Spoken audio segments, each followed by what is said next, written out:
Many millions of years ago, a race of hyper-intelligent, pan-dimensional beings got so fed up with the constant bickering about the meaning of life that they commissioned two of their brightest and best to design and build a stupendous supercomputer to calculate the answer to life, the universe, and everything. Oh, Deep Thought. We want you to tell us the answer. The answer to what? The answer to life, the universe, everything. We'd really like an answer. Something simple. I have to think about that.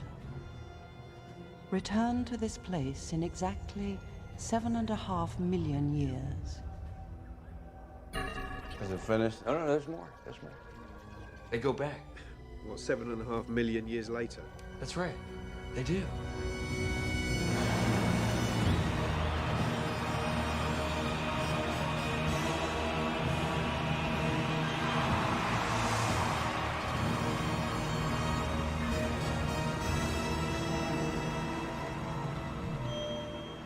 Deep Thought. Do you have An answer for you? Yes, but you're not going to like it. It doesn't matter. We must know it. All right. The answer to the ultimate question of life, the universe, and everything is... Crashed While Loading's episode 42. The entirety of the universe has led to this very moment. Everything before now has been but a prelude, and everything after will be but a shadow. Your life will have little meaning. You will go on, you will continue, but all shall be but a fraction of what it was. Food will taste as ash in your mouth. Family, love itself, will be but a thing you tolerate, knowing it will never reach the pinnacle of this next hour in time. There is no good news. There is no joke. There is only the inevitable downward spiral of a once perfect universe that can never again be reached by mortal or God. Now enjoy, while you still possess the capacity to feel such an emotion.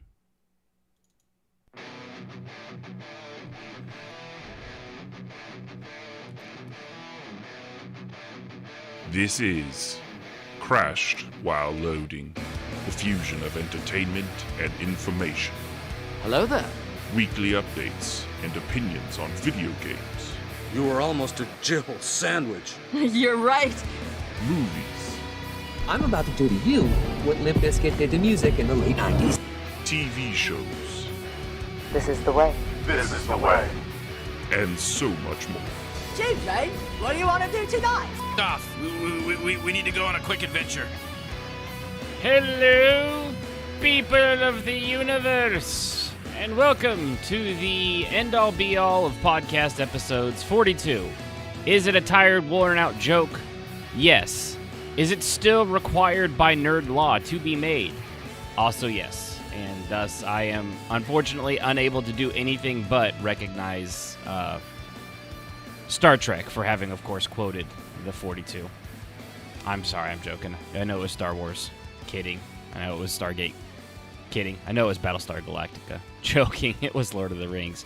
No, I know. It was Doctor Who. No, it was Dark Dwarf. I'm kidding. I can't just keep doing this over and over again. All right, I'll stop. It was Firefly. Serenity. Whichever one you want to go for. It's, it doesn't really matter. I mean, it could have been Westworld or Game of Thrones. It's probably really, if I'm going to be honest, I know it was actually from Walking Dead. It's just, I believe it was best said by He-Man in the fictional story known as G.I. Joe. And I'm just going to keep naming show off like this forever. Apparently, they just keep coming to mind. I've got Knight Rider, A-Team, MacGyver is coming to mind. Let's see. There's the NFL. That's a show, isn't it? Criminal Channel, I suppose. I don't know. Anyway, what am I doing? Episode 42, Crash While Loading. Got a great episode for you. I am your host, Ashen Phoenix. And remember, if you want to watch live, which why wouldn't you? Because look at this. Look at this face. if you're not watching this live, you are probably doing yourself a very big favor by listening to it on audio. That's actually, the people watching it live are in fact now blind by 3 or 4 points. Like they went from 2020 to, I don't know, 1966. I don't know how vision works, actually. I forget which. The higher it is the worse they are. I haven't had my eyes checked in a long time since I got PRK surgery. I don't know. All I know is they pew-pewed lightsabers into my eyes, and I itched for a weekend, and then everything was clear, and has been for a decade, so I don't know. Yes, thank you, Ericus, for, in fact, confirming that he has lost eyesight. Also could be due to the rampant diabetes known amongst all Canadians for the ingestion of maple syrup in gallon quantities on a daily basis. So I've got a good episode for you. Some weird stuff, a couple delays. We got one new console that nobody's really asked for, and then one console that I don't know if anybody asked for, but is going to probably still do well. Actually, I take that back. They're both going to do well. But, the Switch and the Gabe, what did I call that? The Gabe Gear Steam Deck, that's going to do fine. I'm not even going to pretend like, who's it for? And the Switch OLED, I don't know who that's for either, but it's going to sell well. Why? Because the Switch is the number one best-selling console of all of them still. So, doesn't matter what they do. They could have just been like, yeah, and every single one of them has been rubbed in between the butt cheeks of Mario, or a Mario lookalike, the one from the Super Mario Brothers Super Show that used to air on kids' cartoon. Like, we actually resurrected him and rub every Switch between his butt cracks, and they would still sell and fly off the shelves. It does not matter. It makes no difference whatsoever. The console cannot lose.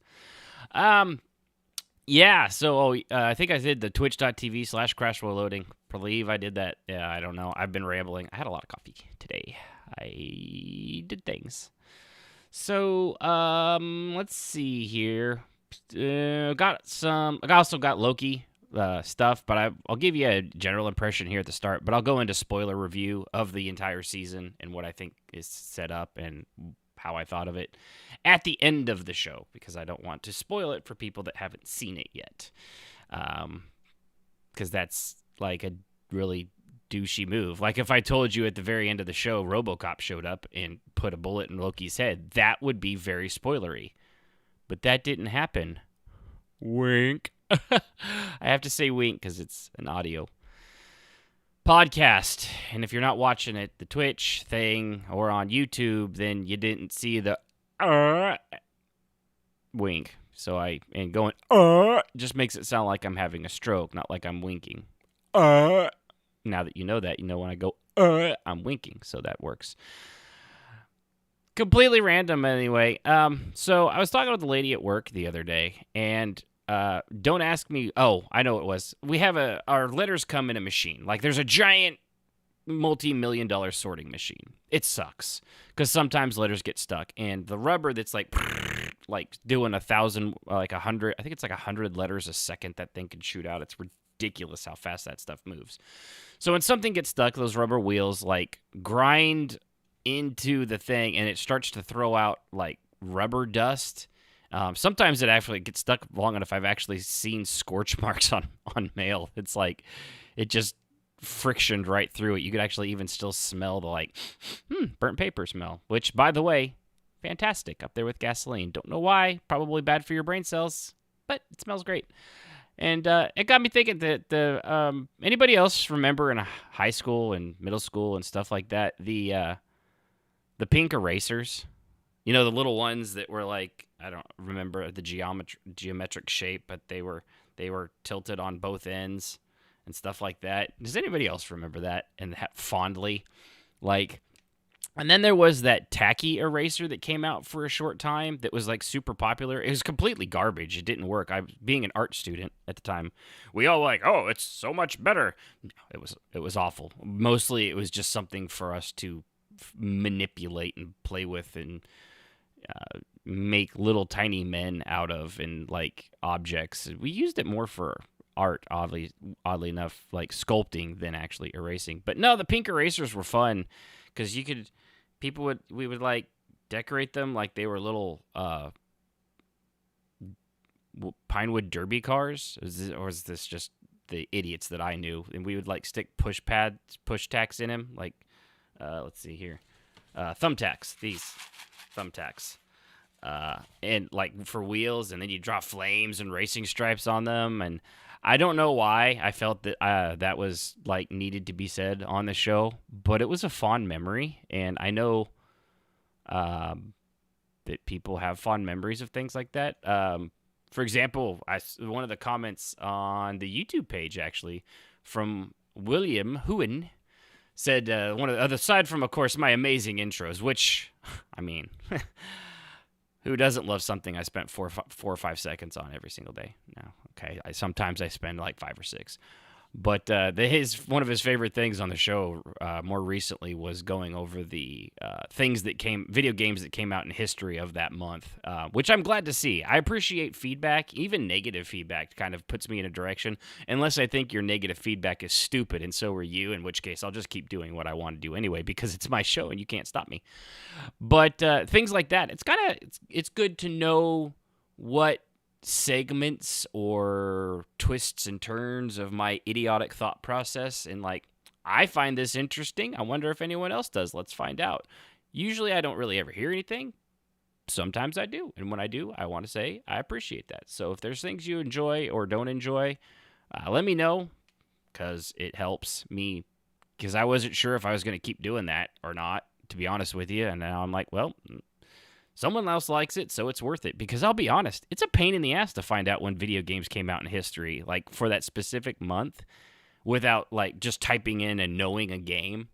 There's no like massive archive anywhere that I found. There's a few ones, like there's a couple Wikipedias for the NES and the SNES, but I have to specifically go to them and then type in like the find feature and put in the month and then scroll through it. And there's 400 NES games. I forget how many hundreds of SNES games there are, and then there's a computer section. So it takes me a good half hour to actually find those. So knowing that other people appreciate it is what I'm getting at, is a good thing. Still playing through Mass Effect 3, and I wanted to hit on something because I don't think I did the Shore Leave DLC in ME3 the first time, because I finished the game and then DLC came out, and I don't think I ever went back to it. This has to be some of the best DLC they've ever done. I don't know who was writing for it, but their comedy and timing in it was very well done. This is probably as I was playing through it, I just started to notice, like, it's the interactions between your team and things like that you start to feel like they've really have been through this shit together. And like, you kind of always have that feeling, but there was a certain amount of comedy to it. Like, so if you got Rex there with you and your whole squad's going through this thing, and they're like, Garrus is like, I got 12 kills, and Rex is like, ha, that's fantastic. I got more than that. How many? All of them, because I was the one pulling your, they just have this great thing. And there was a comedic timing with a toothbrush, oddly enough, of all things.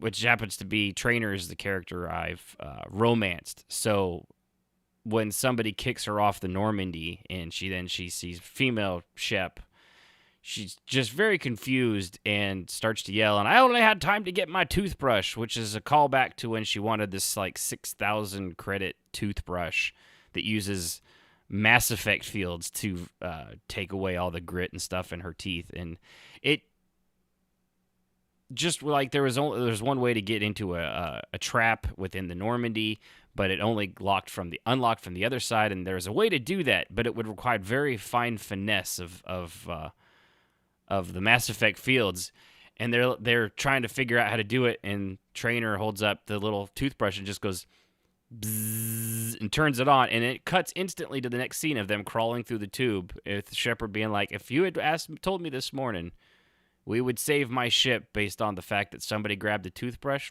I don't think I would have believed it. And it's just throughout this entire DLC, which is hours long, by the way. It's very, very long. And every bit of it was enjoyable. Fantastic. So if you're playing through Mass Effect 3 and you skipped the Shore Leave DLC, go back and play it. You have done yourself a grave disservice. It is a lot of fun, and it is fantastic. Also, Loki. This will not be a spoiler thing. Just give you the general impressions I have. The season started out a little slow for me. It was good, don't get me wrong, but it was a lot of build-up. They're clearly building up all of Phase 4 through this. Like, this show is the foundational bedrock of everything that's to come after, because Black Widow, for what it was during or right before Civil War, Captain America's Civil War. So, or right after. I forget which. I think it was after. No, it was before. It was after. You know what? It doesn't really matter. It wasn't after Endgame. And all this stuff here, it's setting it up. The multiverse of madness with Doctor Strange and all that stuff. It's clearly this is their jumping off point. And they did it very well. The beginning, again, was a little bit slow, but once you get introduced to the characters, like Owen Wilson's character and all the people at the TVA, they're really start to take off. And then there's a jump off point where it just, those last 3 episodes I thought were really, really, really, especially the last 2 were fantastic. And I won't go into any spoilers. I just will say it's good stuff. I've seen some people like, it's a complete disservice to Loki. Yeah, because God forbid there be character development in one of the main characters that's basically been the I'll get you next time, He-Man villain of the MCU every single time, right up until he, got killed by Thanos. I don't think that's a spoiler at this point. If you haven't seen Endgame by this point, you've screwed yourself over. That's not my fault. Besides that, it didn't obviously take that well. Spoiler alert, there's a show after that. Yeah, I guess that technically, if you're thinking about it, that there's ways around that. But yeah, I really enjoyed it. I'm looking forward to the next thing, which I forgot what that was, actually. New shows upcoming. Let's see what it was. Is it What If? I think What If is the next one that's coming up, which I'm really excited to see that. They released a trailer for that recently. I think I talked about. Yeah. The What If, and there's Shang-Chi we got to look forward to, which looks good. At this point, after Guardians of the Galaxy and things like that, I'm not going to knock on, I don't know anything about Shang-Chi. So I can't say anything about the character one way or the other. It looks like a decent movie. It might not be good. It might be good. It looks pretty okay. The Eternals, which I'm a little more excited for. Then there's Spider-Man No Way Home. That was it. And there's a Hawkeye Disney Plus show that's supposed to come out by the end of this year. And a Miss Marvel, which is not Captain Marvel. Miss Marvel is Kamala Khan. She's the stretchy girl that I hate. Stupid stretchy powers. Has nothing against the character. That's why I don't like Mr. Fantastic. I just don't. Stretchy powers are dumb. Just the ability to stretch your body. And of course, we go into next year, which is March, is the Doctor Strange multiverse of madness. So, which I think Loki's probably done the most to set up. So yeah, I enjoyed it. I'll go a little bit more into all that after the end of the show. So, moving on to the news. Waiting for the link to come up. All right, there we go. Rainbow Six Extraction, which used to be Rainbow Six Quarantine, but for some reason they decided that people wouldn't want to be stuck in playing a game in quarantine while some places are still in quarantine, I'm assuming is their thought process. Which apparently they could have just left as is because it's not coming out until 2022 now. It was supposed to come out, I think it was this month, actually. Or if that wasn't this month, it was next month. Excuse me. No, it was going to release in September. So it went from September 16th to October 28th? I thought it was said. Oh, January 22nd. 2022. It must have got from September to October, and now it's January 2022. Bummer. I've never been a big, huge Rainbow Six kind of guy. I do like Tom Clancy's Division for both of them, for what I played of him. I played all the way, like through the main story quest kind of stuff, and that was cool. I've just never, as much as I like, guns and military stuff, I just never really got into that insta-kill kind of gameplay. I don't know if it's because I'm horrible at it. Yeah, I think that's the phrase. I'm just not good.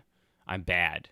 Although I've actually played Warzone this week. I finally got it to work on my PC. For some reason, I'd click the button and it would go, starting Warzone. And then nothing would happen and the button would just go back to play and I couldn't get it. But whatever recent update they did apparently fixed that. And yeah, I kick some ass. I do actually pretty good. I don't know if it's got to be that thing. Like, I don't know if anybody's like an artist or a writer or anything like that, where you get to a point where you're just too close to it and you can't get away, and then you just keep sucking. And then you like take a long break and you go back to it and it's just everything flows smoothly. It's wonderful. Like, I killed 3 guys in a row, just like wiped out a whole team by myself, and it was like nothing. I was just on point. It was glorious.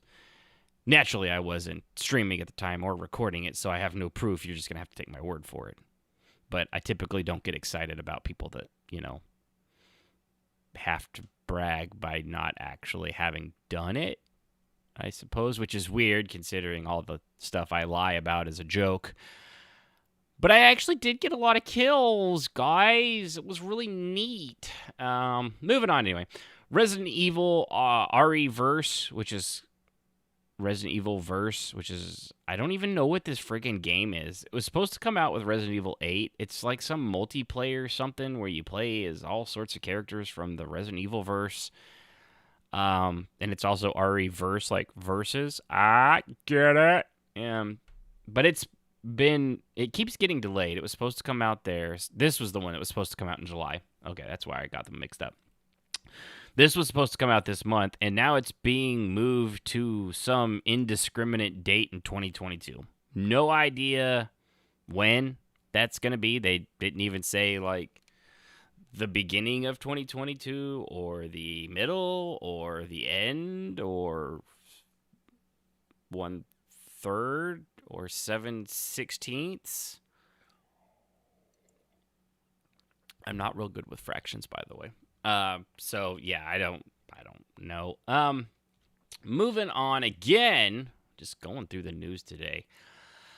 I'm sure a lot of people saw this because this made actual quote unquote mainstream media because they care about video games when it fills in a section of time. A copy of Super Mario 64 in near perfect, with a near perfect WADA score, which I assume is the scoring thing that they put on the top of these plastic cases. I could know more about it, but I don't care enough to. I just know, like comic books, they score things based on a whole criteria of garbage. But it sold at auction for according to this, an eye-watering sum. I don't know why that would make your eyes water. That's like, was the money coated in peppers or something? Just, here's my credit card and check. $1.56 million for Super Mario 64. Oh my god, my eyes are watering. What did you put on this? Is this ghost pepper oil? Oh, sweet Jesus, why would you do that? I'm a millionaire. It's what we do. Evil things for no reason. And then he took the cartridge and smashed it in front of a starving child. I don't know. I'm just making shit up. But no, it really did go for $1.56 million, which I will say, while not eye-watering, is insane amount of money. I don't like Mario that much, and I love Mario. I love Zelda. I love the quote on the Heritage Auction page. Well, we're a bit speechless on this one. What can we say what can we ever say that would do this copy the justice it deserves? The cultural significance of the title and its importance in the history of video games is paramount. The condition of this copy is just so breathtaking. Is it? people use phrases and words, and when you stop to think about it, you'd have to be like, okay, so I actually have a copy of something here too. I was going to show for the next story on this, but it'd be like seeing this. It's my original Legend of Zelda NES copy that I've had since I was a kid, since 1985. I was 6 or 7 years old when I got this. I'm 42 now, just for clarification, and I've got this, and it's in this good a condition. It still has the little magazine in there too. But to say something is breathtaking would require me to go, wow, that's really...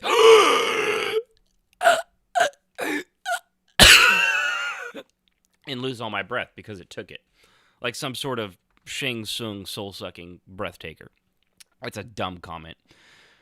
Probably focused too much on that. What do you think? If you ever have your heart set on obtaining the highest graded copy of the single best-selling video game on Nintendo 64, the first 3D adventure of Nintendo's mascot, which is so exciting, I'm yawning in the middle of it. I didn't take a nap today. We only have one piece of advice. This is not an opportunity to waste. So, yeah. So, apparently, it had a 9.8 on their score and 1.56 million. Now, the other thing that was crazy in this was there was a sealed copy of Legend of Zelda, the second most expensive game of all time, which sold only a few days before Mario 64 for $870,000 with a WETA score of 9.0, which is really good. But yeah, these were still sealed. They looked great, but I don't know who, I didn't dig further than that of like who bought it, because honestly, it doesn't matter. But I will say, it made me really, really glad that I still, after all these years, and of course it's more than just money for me, because these are legitimately, like, my childhood memories are on these cartridges. I mean, this right here, see that? Gold and shiny. Apparently, I don't know if it's the good ones or not. I keep seeing one with like it says it's got the 5-hole. This one's only got 3. I don't know what the difference is, and I don't care, because I still got my little, let's see here, for those on the podcast thing, doing on the thing, I got the booklet. The booklet's got all the cool little, let's see. Yeah, I remember spending hours over and over and over looking at these pictures and reading through this thing in class. By the way, in school, I would take it to school, not the cartridge, just the booklet, just so that I could read through it and have something I cared about at school over and over and over. I don't know how many times. Now these are just, I had them upstairs in the attic. Now I actually have them down here in a display case. But no, look at that. Right there. Very proud of that. Are they going to sell for $870,000? No, I'd be lucky to probably get a few hundred out of them. They're in pretty good condition, but they are still beat up. But they're mine. They actually, even at a few $100s, I would not sell them to people, because it means a lot more to me than even a few $100s.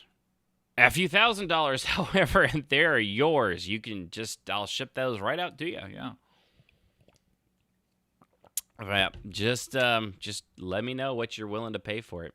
I will be more than happy to part with my dearest childhood memories. I really would, especially Adventures of Link.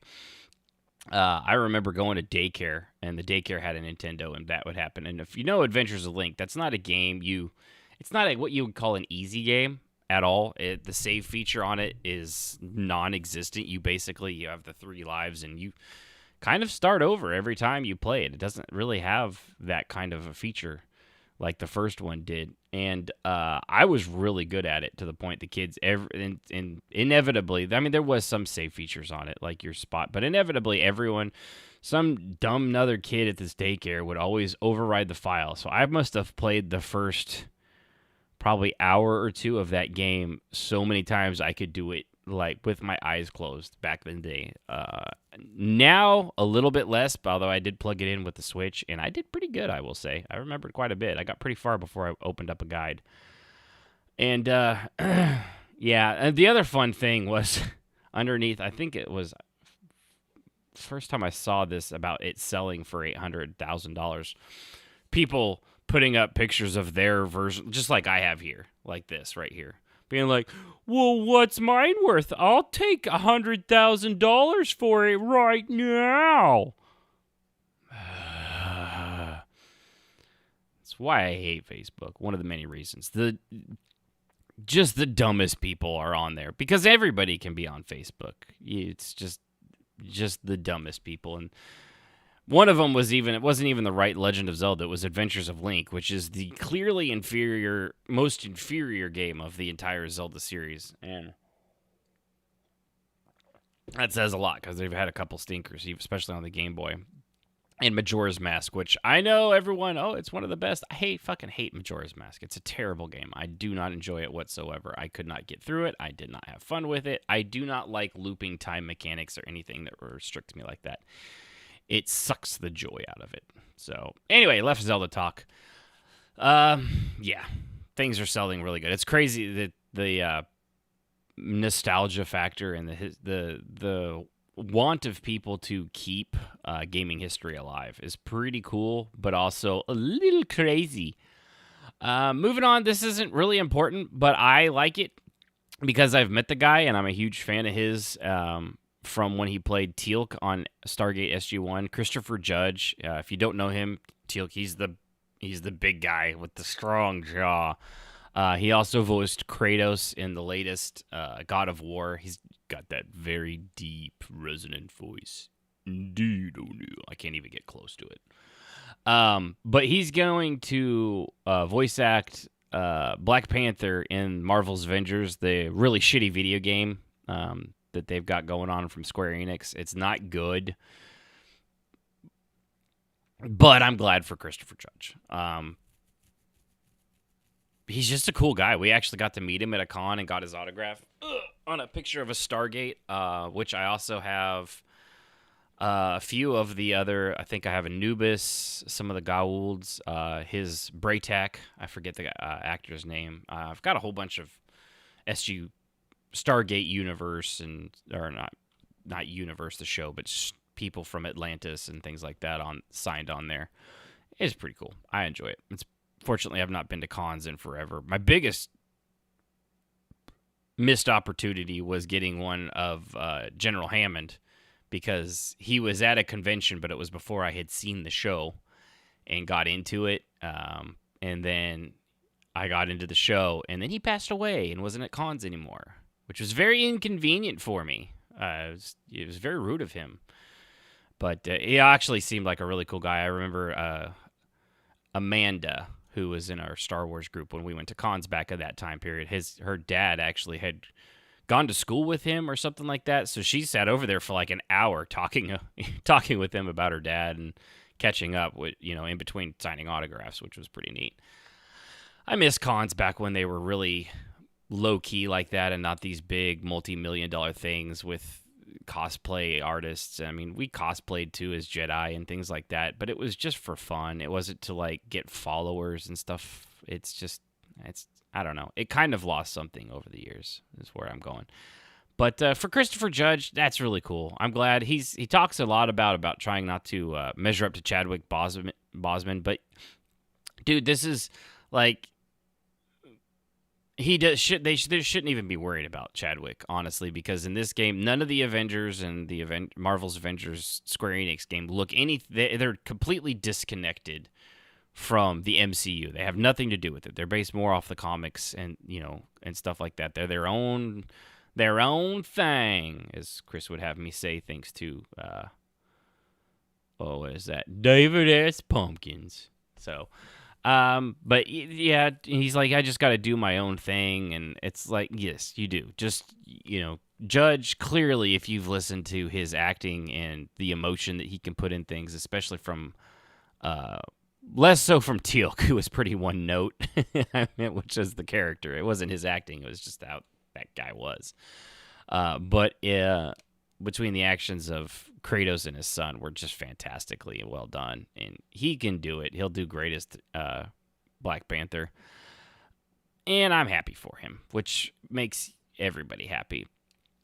In other weirder news, coming to Final Fantasy XIV, it was confirmed, and it actually did happen. I don't know for how long it went on, but it had to be a few hours. I've talked about before how Final Fantasy XIV has seen a huge uptick in its player base recently of active subscribers, active players. If you go off of the Steam charts, which, you know, it's only a split because, like, I don't show up on the Steam charts. Good advice for anybody out there. There we go. Somehow I got my stuff. There we go. Like, you ever do the accidentally hit control and use your mouse wheel and it magnifies or shrinks everything down? I had done that. But if you're ever going to buy a online multiplayer game or an MMO or something like that, for the love of God, don't buy it through Steam. Ever. And if you have, I'm sorry. That was a bad choice. It was not good. I know, example, Jazz, she has Elder Scrolls through Steam. So there's been times where I'm able to get in just fine because I just bought it directly from Bethesda or ZeniMax, whatever, the same difference. But for some reason, Steam was down or there was having an issue or being attacked, and it's an extra layer of shit that can go wrong when you buy an online game like ESO through a third party like that. You don't need to do it. Same thing with Final Fantasy XIV. Don't buy it. Buy it straight from Square Enix. It's fine. It's one less layer of shit that can possibly go wrong in an online game. Sometimes you don't have a choice, like especially with a lot of the multiplayers. Like Call of Duty, you've got to get it through the Blizzard Activision browser, the blizz.net thing. That's, you know, you don't have a choice. That's fine. But that's all that you can do that. There's no other option. But if you have the option, just, God, please don't do it. Just save yourself the headache that's going to cause sooner rather than later, more than likely. Well, yeah, so Final Fantasy XIV has had a huge uptick in players, and apparently it was so bad that they actually had to stop selling their game digitally on the Final Fantasy XIV website because their servers had all maxed out. Now, certain ones of them, like Balmung and stuff like that, are nearly always at peak, and you can't create new characters. But for some reason, the 12th, I think it was, yeah, it's when the article was written. I think that's exactly when it happened, if I'm reading this right.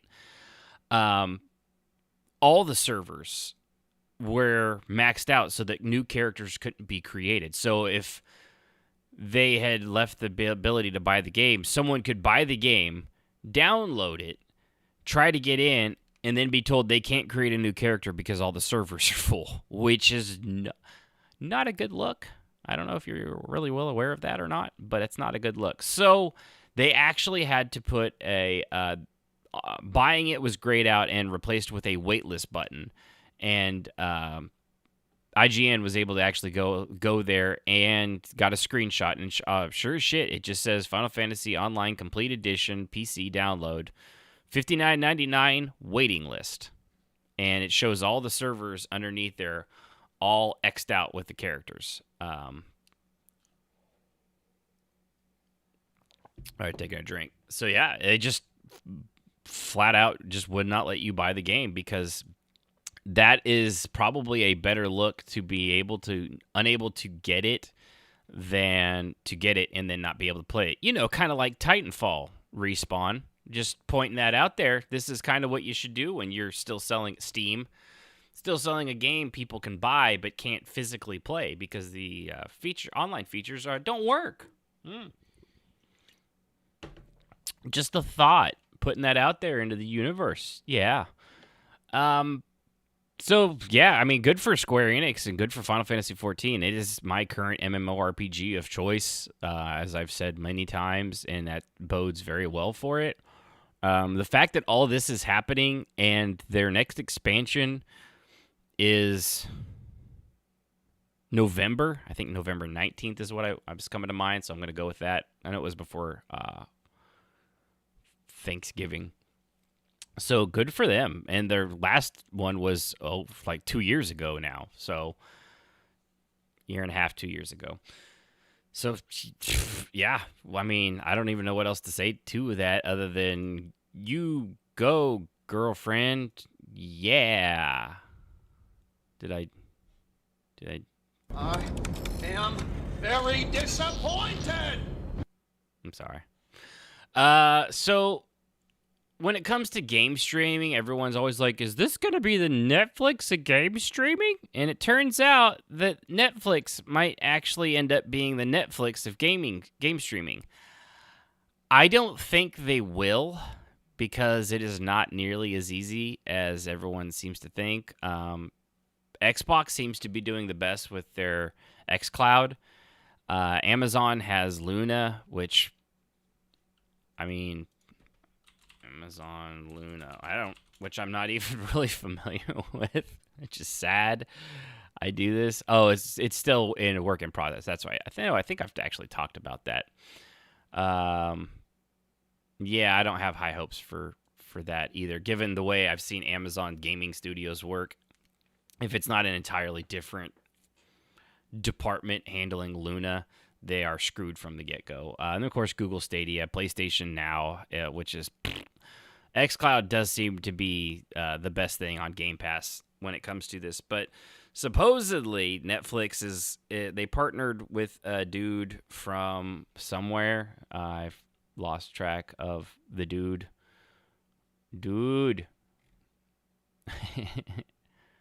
I'm getting tired. I had a very busy weekend, and I've had like an entire pot of coffee today, and it is slowly wearing down. But now they partnered with some dude from, I wanted to say it was EA or something like that, to get Netflix into the cloud gaming scene. Now, there's not a lot known about this yet, other than it was kind of leaked and they confirmed. Fucking, we're working on it. Leaks. But the thing with it is, like, Game Pass being a subscription service that, and it has its own console attached to it. It works, and you can now do it in browsers, even on Apple devices. You can do it in the browser. And it supposedly works very well from people that have done it, especially if you don't do it in, like, you're not playing like first-person Twitch-based combat shooters, but slower paced games. You're not playing Doom, but you're playing like Octopath Traveler, or I've seen even some of the single player games that are a little slower, that don't require the Twitch functions, like probably like New World. What is the one? The spacey one that was done by Obsidian Studios I've talked about before. Outer Worlds. Like that one. Yeah, it's first person, but it's also not too twitchy needed. So it works very well. But if Netflix does their own thing, are they going to have a similar service, like just integrated in, like maybe for more, where you can do that? Because they don't have Netflix first-party games like Microsoft does. They would have to make buyout options like Microsoft does for the third-party stuff. That's why things like Outriders came day one to Game Pass. They would have to do things like that without having anything first-party to draw. Or they would have to do it like Google Stadia, where maybe you don't, it just is included in there, but you still have to buy the digital version of the game that you can then stream, which is less of a great option, because if you're going to do that and you've got a console or a computer, you may as well just buy the stuff and not bother with the streaming aspect of it. It seems very redundant to do that to me. I know there are some places that's a little bit better, other countries and things like that, because I know I'm very American-centric, because oddly enough, I talk about what I know more often than I talk about what I don't know, which is probably something a lot more people should attempt to do. But I do understand, like in Brazil, getting a console is very, very expensive. It's about twice as much, as I understand it, than it is in other parts of the world. So when they get their console, they have to look at the whole thing. And something like Game Pass on an Xbox is really good, because the funds are limited and the money's worth what it is and things like that. There's other underlying factors. And having to pay for the game on top of that, especially when there's another service like Game Pass is going to really start. I know I bang on this drum, but I think it's going to end up being a gold standard, and it's going to cause a lot of these companies to rethink the way they do all of their future games and especially their streaming stuff. So, yeah, that's... Netflix is going to try to get into game streaming. It probably won't be, from what I understand, it's 2022 when they'll start coming out with that stuff. That's at least the thought process on it. So, in other news, going to 2 new consoles-ish. The Switch OLED, OLED. I think everyone just calls it OLED at this point, right? I'm not totally weird on that. I don't really listen to a lot of tech people talk, so I don't know. I raid more than not. It's just weird given that I do a podcast. But it's a thing that exists. I'm not interested in it even remotely. Like, if my current Switch, which is one of the originals, broke, I would probably just get another version of it before I would get the Nintendo Switch OLED because it's an extra $50. And all you're going is from a 6.2-inch screen to a 7-inch screen. And yes, it's OLED, so you have a little bit more. But it's still at 1280 by 720. And it's the resolution and all that stuff is the same. The dock, there's a few different minor differences on internal, like it's a 64 gigabyte internal storage thing as opposed to 32. But given that you just get a storage expander or the micro, SD chip, that's not a big deal. It adds a LAN port, which is, I guess that's not bad. But at the same time, if you're docking and undocking this thing, a LAN port kind of gets in the way from just picking up and going. The output is exactly the same, 1080p via HDMI to TV or 720 built in to the screen. Given the OLED is going to be a little brighter, a little crisper, a little clearer, but all the internal components of this, the chips, the memory size, the graphics processor, all that is exactly the same. The only thing that's different is the screen is an OLED. It's a little brighter. I don't even know that it runs the same temperature. Even has the exact same internal battery, which how many hours is... That's so weird. It says the battery life on the OLED one will be 4.5 to 9 hours and will depend on what you play, whereas the original with the same, supposedly the same battery, is 2.5 to 6.5 hours. So why would a better screen last longer? And yet it says here both 5.5 hours for Breath of the Wild on both of them is the expected battery life. And charging time is approximately 3 hours. So like there's almost no difference. And it's going from $300, which is what the current one is, to $350 for this OLED screen. The base is a little better. It's a little wider. So it doesn't have, like, the current one tips over pretty easily if you're not careful. It's also white instead of black. Racists. Sorry, I just had to throw that in there. Everything is viewed through the lens of race these days, and unfortunately it has done my humor so that I didn't ever used to see stuff like that, but because that's all anyone talks about, I see it even if I don't want to. Like the chick that was a waitress at the casino last night that was actually a dude. I didn't even notice until someone else pointed out. I'm like, oh yeah, it is a dude. Because when he said it was like, you guys have a good night. Not, you guys have a good night.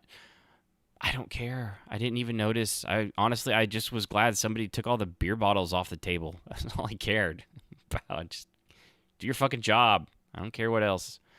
But yeah, it's just I don't really know who this is for. I guess I listened to the IGN people, so a lot of them play their stuff or handheld a lot, and I know 0.8 inches, I guess, is a lot. Guys, am I right? You know what I'm saying. That extra 0.8 makes all the difference. I don't know. I guess if we're talking dick sizes, it's Going from 6.3 to 7 would be pretty great, but I don't really know that anybody's going to notice that big of a difference on a screen. I was talking about screens. What are you talking about? Dirty. You just filthy-minded people. It's just weird. I don't know. Because this, there's been rumors of the Switch Pro. This is not a Switch Pro. I was not excited for this whatsoever. Once I found out more and looked into it, it's whatever. I'm sure there are got to be some people that are excited for it, but it doesn't seem like there is. And at the same time, it's kind of a gaming media produced shitstorm of disappointment, because the games media, a lot of them, and now they all say they had credible sources saying that there was like a Switch Pro coming out, and there's theories on that, that this wasn't supposed to be what they were talking about. But they are all talking Switch Pro, Switch Pro, Switch Pro, Switch Pro. And then, of course, when we get this, it's just a minor upgrade to the screen, and it's a little bit bigger. Everyone's super disappointed. Now, is that Nintendo's fault or the media's fault for perpetuating something that they've been constantly saying, there is no Switch Pro? We're not doing that. Stop asking. They've been trying time and time again to dampen these stupid rumors. And now when they release this, because of that, everyone's like, oh, yeah, well, this isn't what we wanted. And Nintendo's like, well, we never promised you anything else. The other thing is, the possible rumor thought is that they did have one, but because of the chip shortage, they're not even going to bother with it. And instead, what would have been a Switch Pro, like mid upgrade, like they've done with like Nintendo's DS's and things like that, is just going to be a Switch 2. That they're going to continue to work on it, up the technology inside of it a little better, let some time pass so that tech is a little more, chips and stuff like that are a little more available, battery life gets a little better, and this went from being a Pro, and Nintendo can be very contrarian to itself. It's a weird company. They could just be like, yeah, this isn't going to be what we want. People are asking for it, but we've never confirmed it. So let's just push this to Switch 2.0 and just make a whole brand new, I'll call it the Witch, the Nintendo Witch. They'll take out the S, because in spite of Microsoft using it S's and X's and everything. So I don't know. I don't know what the truth is on that. It's definitely a weird one. Nintendo's such a weird company. They really can get away with and do whatever the hell they want, and nobody can tell them otherwise. And moving on to another handheld console, the Steam Deck from Valve, or the Gabe Gear, as I've seen a few people call it, which I enjoy. I'm not going to pretend I came up with that, but sounds like there's a whale outside my window. I don't know why. I don't think that's showing up on the show. Nope. Hello? Wow. That's weird. My thing stopped doing that. Oh, please tell me that didn't freeze up on me. And I've been offline this whole time. Hello? Oh, that's not good. But I'm still recording. All right, give me 1 sec. I don't know if I've actually been online this whole time or not. Oh, that's a little worrisome. I'd be really bummed if something crashed in the middle of this stupid show. Let's see here. Let's go live to Discord. Let's see. No? Let's see. Nope, it's still going, but for some... Oh, there it goes. Man, that was weird. That was going, but for some... Oh, there it goes. Man, yeah, okay. Sorry, guys. Just... Everything, like the mic thing, wasn't moving. The counter stopped like at 55 minutes, and it's 50. Just jumped to 57. So okay, everything's working clearly. That was worrisome. Yikes! It's like my biggest fear is going through and recording this and not knowing that nothing is going, and just talking to myself for an hour with nothing to show for it. Kind of like when actually I do record it and I put it on there and there's nothing to show for it. Tell your friends about the show. So anyway, Valve's Steam Deck, it's basically just a handheld PC. and I'm intrigued by it, and I like. Turn yourself up a bit more. Oh, see, there's something. Thank you, Ericus. Yeah, I guess that it twitched. That was weird. I don't know what that was. So I'm sorry I got quiet there for a second. I might have to edit that back out. There we are.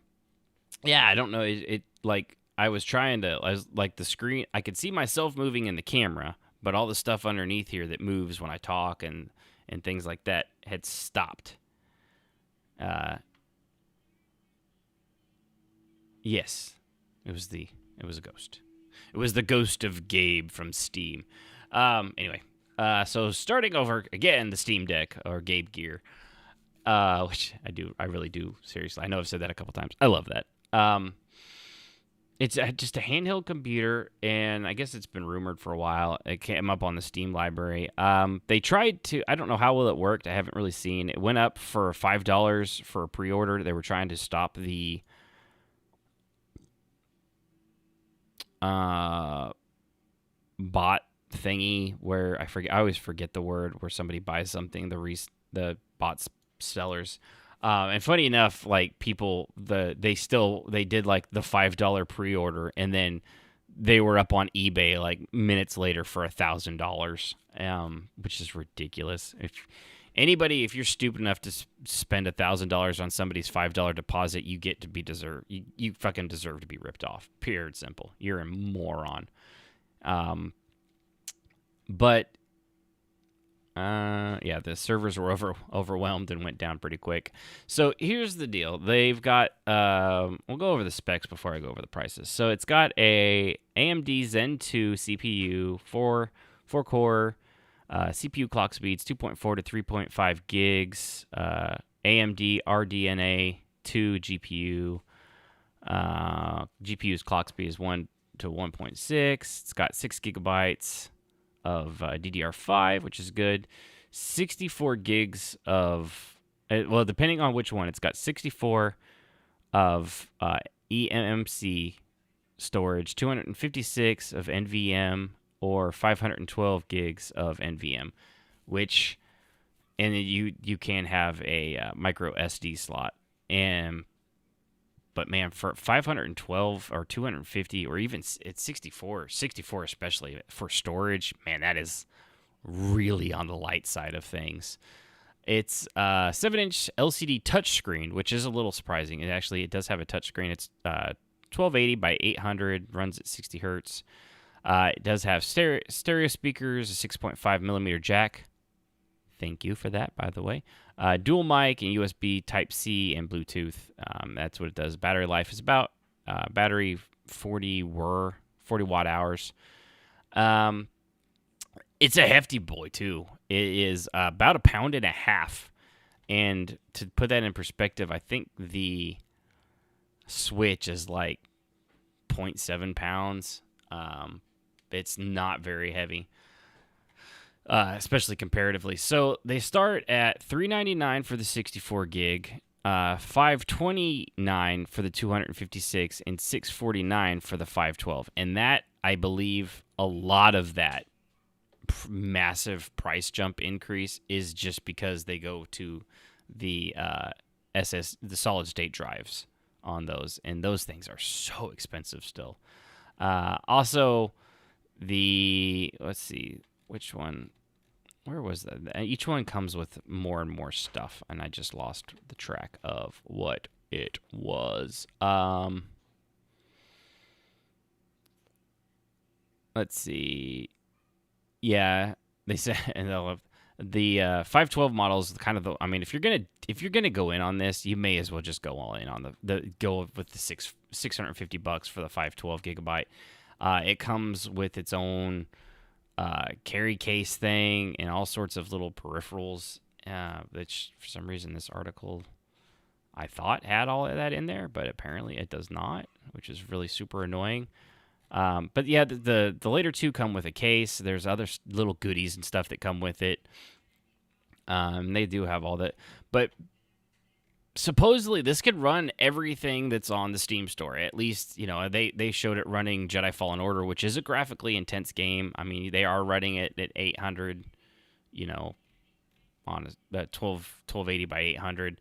So it is small-ish, but if you do a lot of gaming and there's definitely going to be a market for this, I believe, for a lot of people. I'm not one of them. I don't have a commute where I have the opportunity to go around and play video games while other people are driving or doing something around me.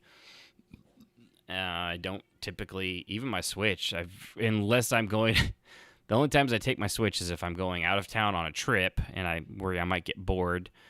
Airplane rides, things like that, or hotel stays. And if I have to go to the hospital, if I know like I'm going to be stuck in a waiting room of a hospital for a long time, like when Sib had some surgeries, 3 or 4 hours in the waiting room, it helped. It helped also keep me from going insane worrying about her. Even though it was, perfectly fine, you can't always help but think the worst in those things. So it's interesting. It's, the button layout looks weird, but supposedly the way you grip it, it's not like a standard controller where your wrists are tilted. They say it's more like gripping either side of a steering wheel, because the D-pad and the buttons, the X, Y, A, B buttons, are like right next to. They're not catty corner or diagonal from. They're right next to, on the left and right of the analog sticks. And below the analog sticks is a trackpad, kind of like a mouse, which Steam has used before.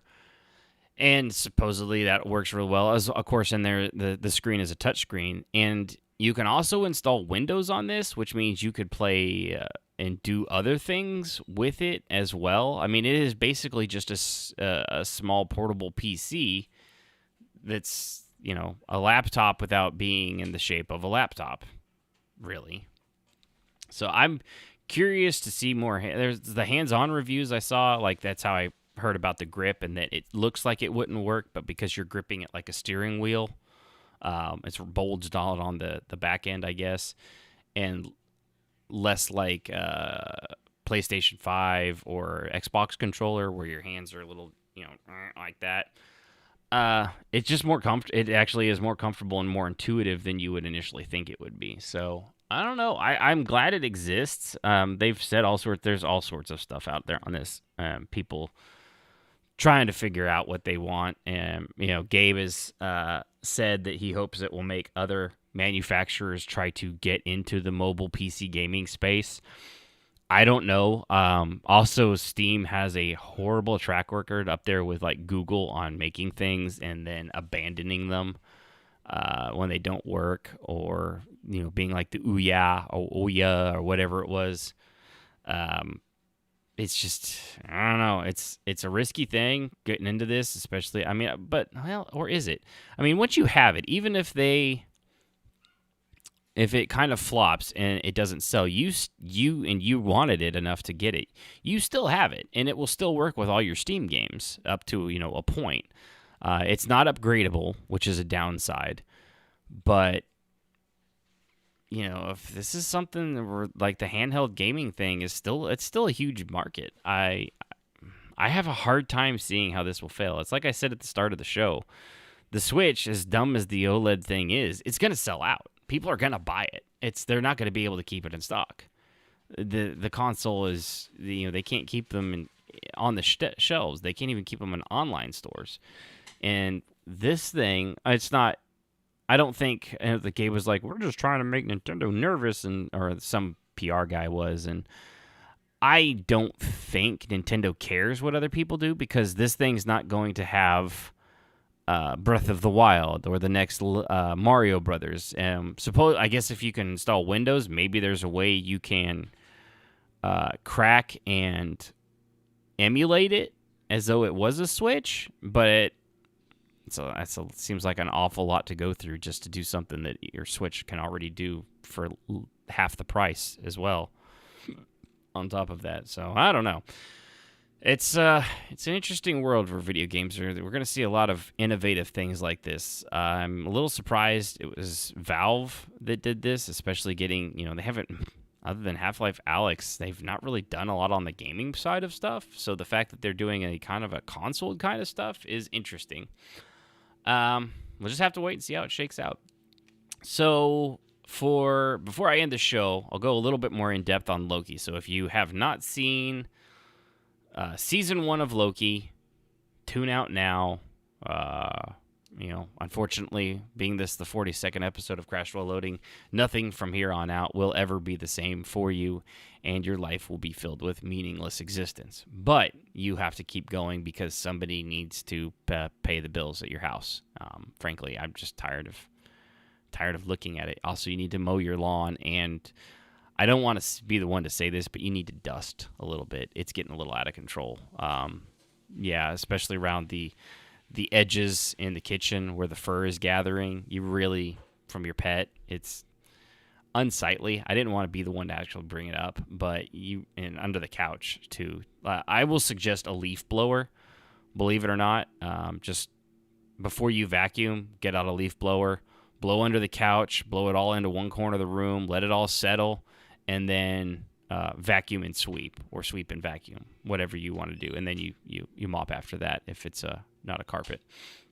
It really does work out very well if you've got a leaf blower. I highly recommend it. Not a gas-powered leaf blower, by the way, not inside.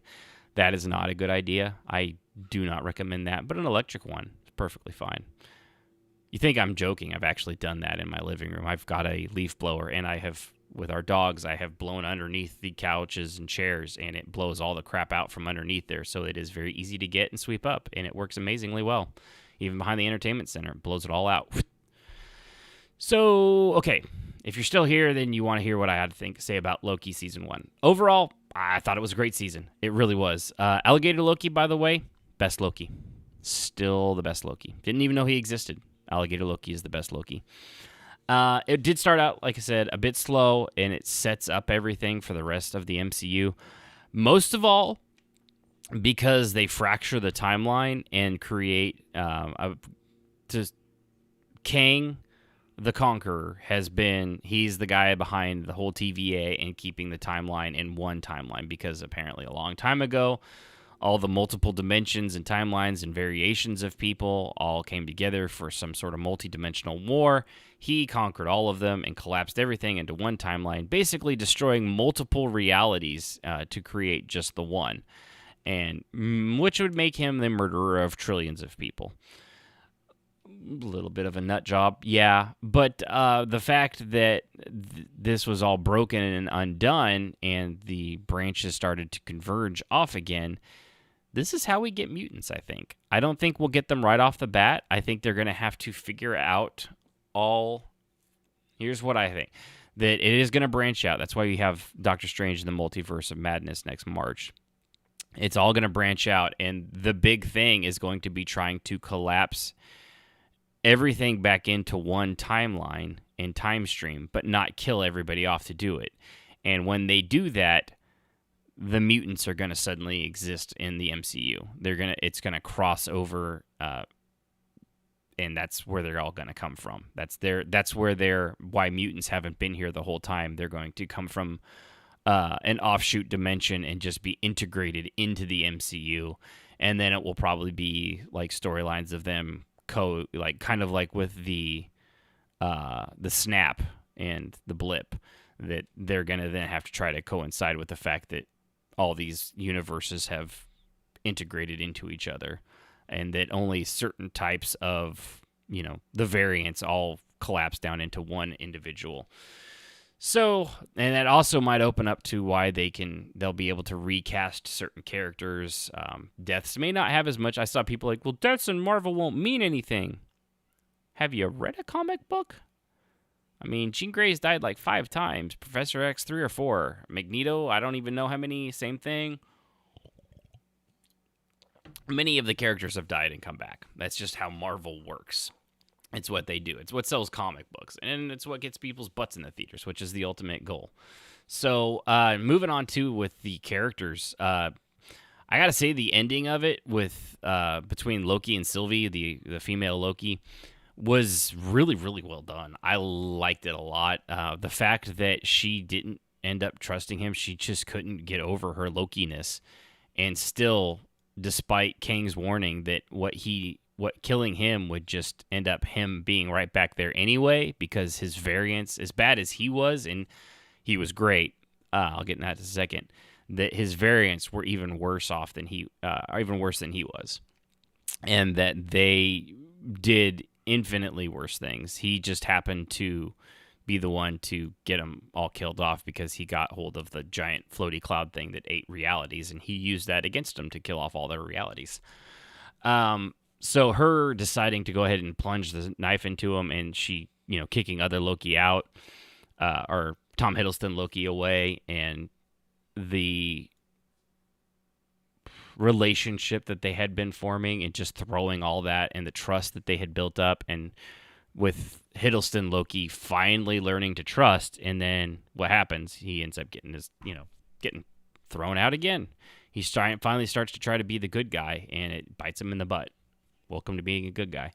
And as for Kang the Conqueror at the very end, he was it's the guy from Lovecraft Country who I've talked about. His name is Jonathan Majors. He was one of the main characters in Lovecraft Country. And while the show was he was great. And I've seen everyone like, yeah, he's so Willy Wonka in the Chocolate Factory. And this, no, it was very well done, because he's lived for millions of years through multiple, all the multiverse stuff, and keeping all this done and done everything. And he's just tired, but he's lost it. He's lonely. He's psychotic. He's been keeping things, and he was kind of scary in a way Thanos wasn't, because Thanos knew what he wanted. He was scary because he had thought it all through and was very methodical and well thought out, and kind of a over the top environmentalist in an odd way. Thinking that there were too many people and not enough resources to go around across the entire universe. So the only way to fix that and let nature take its course is to kill off half of everything, even things in nature. So it was a vast difference between this guy and Thanos, and I believe that Kang is going to be one of the big bads, if not the big bad, that the Phase 4 is going to have to go after. I don't know that he'll be the only one, but I know he's going to be up there, because the fact that he was able to master technology to go between dimensions and all that, and the only one that could come close to him in that regard is going to be Doctor Strange, in order to keep these things from going. But overall, it was fantastic. I love the evolution of Hiddleston's Loki, as growing as a character, realizing his flaws, realizing he doesn't even he's just in a preconceived role, and he wanted free will. That's why he kind of chose, but realizing what that would cost is why he was kind of like hesitant to kill Kang, whereas Sylvie just couldn't let it go of her anger and hatred for having been knocked out as a variant. And it worked a lot better, I think, for the Lokis than it did in Winter Soldier, and it hit home a lot harder, because while Falcon and Bucky kind of grew to like each other more, character-wise, they were still pretty much the exact same people they were at the start. I mean, they were a little less unsure, like taking on the mantle of Captain America and stuff like that, but they were good people when it started, and they were still good people when it ended. That didn't change. Just stuff happened to them in between, and they met some shitty people in there. Loki, he started out as a piece of shit, and he ends up kind of being a good guy, and he cared at the end when he got back to the timeline, or so he thought, after he got kicked out by Sylvie, and turns out he's not in the Owen Wilson and B16, I think your name was. I forget the one. We're not the same people that he had been dealing with. He was in an alternate timeline. All the statues had changed over to Kang instead of the 3 space lizards and all that. But it's real good. I look forward to seeing more of what they actually do. I mean, we got a bit of a wait now. Like I said, we got the What If universe coming, but that's just a fun jaunt in animation, so that doesn't really count. And I don't know that. I have a feeling like Shang-Chi, the story itself will be its own thing, and be the 10 rings might have something to do with the stuff that's coming up, but I have a feeling it won't be until more MCU step forward stuff is going to be largely done in the post-credit scenes, and it really won't take off until Spider-Man, because the rumors in that have been going around with the multiple Spider-Man. I don't know if they're true or not, but they've been persistent, like Into the Spider-Verse, like Tobey Maguire and Andrew Garfield Spider-Man's being in it somehow, which would work if the multiverse is broken and Spider-Man meets, and it's called Far From Home. I think isn't that it? Yeah. Spider-Man. Yeah, that's the next one. So being another dimension would be that way. Definitely be Far From Home. So, yeah, well, I think that's going to cover it for me today. Hopefully everybody enjoyed the show. I appreciate you tuning in. Remember, twitch.tv/crashloading. Hit the About button and follow the Discord and subscribe and whatnot. Tell your friends, tell your family, share the link of the show if you actually do enjoy it. Tell other people, tell other nerds. I know 1 in 50 people you tell won't even bother tuning in. They'll just say, yeah, that sounds interesting, and move on. Yeah, but keep trying. So, also, I didn't get the chance to use it, or I should have, but when I was showing my Zelda things here, I probably should have played. Behold, my stuff. That's right, got the new sounder. Behold my stuff. All right. So, yeah, with that, Ericus, you're awesome. Thank you for watching live. You are, of course, of all the Canadians I know, you are one of them. So with that, thank you for tuning in. I am Ashen Phoenix. See you next week.